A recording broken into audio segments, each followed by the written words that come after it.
Is there a world where the Seahawks don't do anything in NFL free agency? Seriously, I'm not joking right now because there's not a whole lot of rumors that go towards the Seahawks kind of doing anything, right? John Schneider is very well known for having a clear number that he does not want to go over with some of his players. And we're starting to hear more and more players that could be re-signing with the Seahawks right now looking at possibly testing free agency. Jeremy Fowler joined Seattle Sports. He was on with Brock and Salk, and he had this to say, and frankly, it kind of worried me.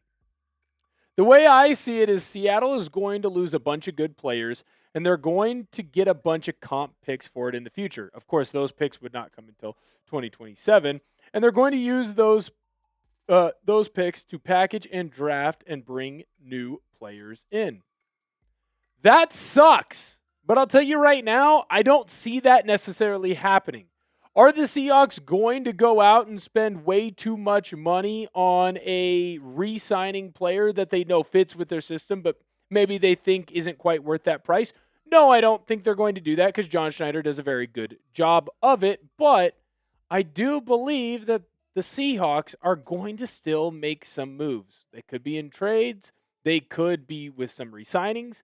They could be with signing new free agents that are going to fit in perfectly for those roles. We're going to dive into the latest rumors around the Seahawks because one of them might be good, one of them is definitely good, and one of them is really, really bad in today's video. But before we do that, hit that sub button. We were within 4 subscribers of Knicks now.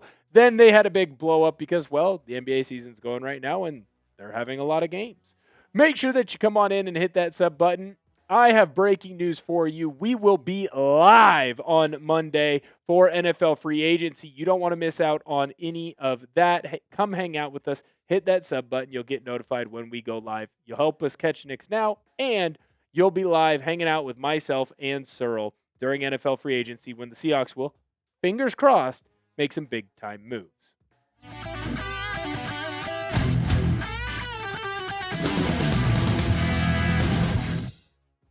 Is there going to be a move coming? This is Seahawks Today. I am your host, Will Ortner. I believe that General Manager John Schneider right now is a snake in the grass. And what I mean by that is he is waiting. He is biding his time, and he's working in the shadows. The Seahawks seem to be known for pulling off big-time moves that there aren't necessarily a ton of rumors about, or they're rumors, but they're never rumored as the top team to go and make that trade or be that team that signs that big-name free agent. I think that John Schneider is just biding his time until he finds the perfect candidate for him. I also think that this move that was made earlier today is going to kind of force the Seahawks' hand. The LA Rams, they traded for quarterback Trent McDuffie, someone who still isn't going to be able to cover Jackson Smith and Jigba, but they did make a big move, trading away their first-round pick and a couple of later-round picks in this draft, as well as a day 2 pick in 2027. Quite the haul for Trent McDuffie, and the reason that they're doing this is because the Rams are going all in. They looked at where they were at last year, and they said, we are one stop away from being a team that wins a Super Bowl. Because they would have won the Super Bowl. They would have beat that Patriots team if they beat the Seahawks. Thank goodness we didn't let that happen. And after that move for Trent McDuffie, well, now the Rams are the favorite to go and win a Super Bowl. It feels like this move could force the Seahawks' hand to make a move that most people don't necessarily see coming.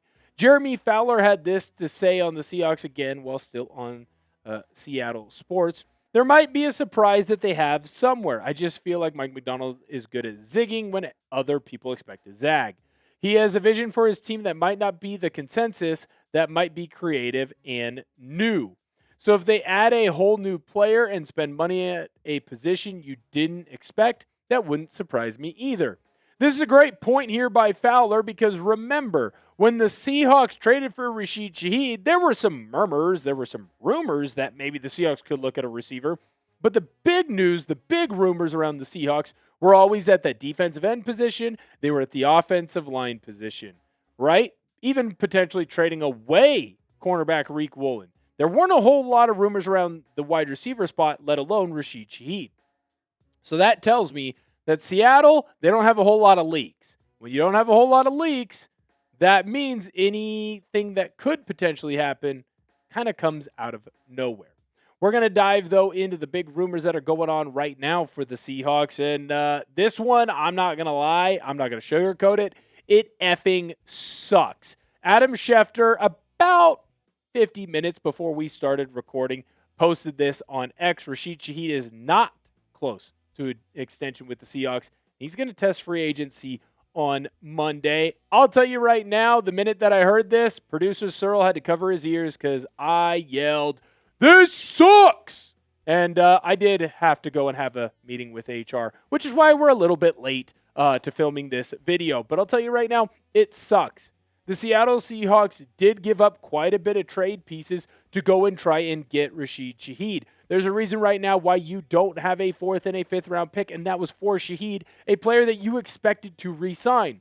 Remember, this wasn't a move that the Seahawks made because they knew that Torrey Horton was going to be injured. This wasn't a move that they felt they had to make because of the Torrey Horton injury. This was a move they made before Torrey Horton even went down. This cannot happen, or the Seahawks better have a pretty damn good pivot at wide receiver to bring someone in to replace Shaheed. Are you going in the draft? Are you going with someone in free agency? Could you reach out to a Stephon Diggs potentially, someone who was cut earlier today by the New England Patriots? I'm not sure. Maybe there's still a belief that Shaheed will end up back in Seattle. I know that Schneider sticks to his guns and he will not overpay for a wide receiver that he does not believe is worthy of that contract. But I'll tell you right now, it doesn't feel all that great with where the Seahawks are because it feels like a lot of players are being told that they are leaving or moving on from the Seahawks. I just have to keep reminding myself, snake in the grass, snake in the grass. Seattle's going to make a big move. Go grab a Seahawks Today t-shirt if you will. Only $24.99. Show everyone that you are a real one of Seahawks Today. I'm still waiting for our first t-shirt purchase because I want to make sure that I shout out you on the show. If you're the first person to go grab one, you're going to have a special little piece of the next Seahawks video that we put out. We got it in black and navy. We also have some Drinking Team merch for our Seattle Drinking Team. We've got it in the green as well as in the navy on that. I'll tell you right now, you better hurry up and go grab one of these because St. Patrick's Day is right around the corner. Only $29.99. And, of course, if you like drinking responsibly and you like wearing hats, whether you're bald or not, you can go and grab a very cool, a very fresh, a very fly Beers Drinking hat today. Just $24.99. They're Searle's favorite. He's got one coming for himself. He gets a big smile every time he sees those hats. We have all of those products down below in the comment section. All you got to do, click the link. It'll take you right where you need to go. The next big rumor that we're going to talk about is with running back Kenneth Walker, because I'll tell you right now, there are some very interesting new developments in his potential free agency. It feels like more and more every time I bring a new rumor to you, a new news story to you, that not only is there a new team that's interested in Walker, but it goes, hey, this is good for the Seahawks, this is bad for the Seahawks, this is good news for the Seahawks, this is a bad rumor for the Seahawks.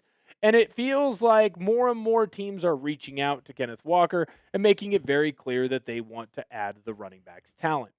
The first team that I want to talk about on today's show that is new, or at least relatively growing more steam towards potentially getting Kenneth Walker, is the New York Giants. Benjamin Albright, a reporter for the Denver Broncos, ended up tweeting this out, saying that he does believe that Kenneth Walker is going to end up heading to the Giants. And while Albright might not be fully locked in on everything that's going on with the New York Giants, he is someone who's locked in on what's going on with the Denver Broncos. And if the Denver Broncos, a team that was supposed to be a big-time player for Walker, is kind of letting Albright know, hey, it's probably not going to be us, well, then I kind of trust his judgment on where he thinks it could end up being.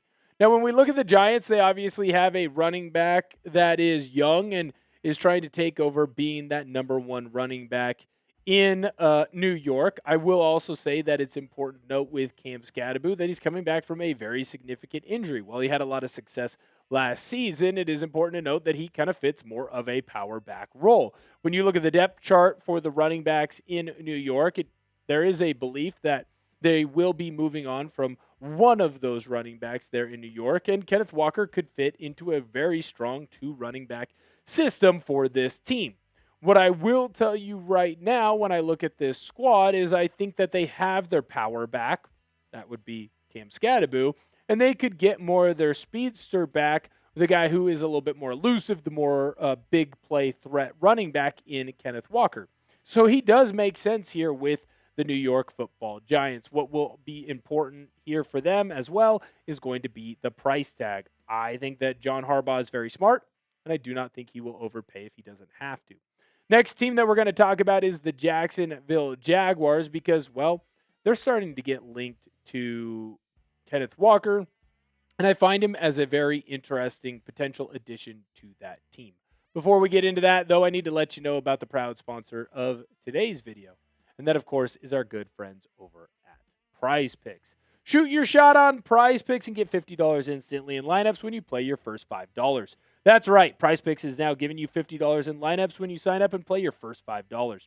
Prize Picks makes every dunk, every dime, and every board that much more exciting. So don't miss this chance to get started on America's #1 app for sports picks. Prize Picks is simple to play. Just pick more or less on any 2 to 6 player stat projections. If you get your picks right, you could cash in.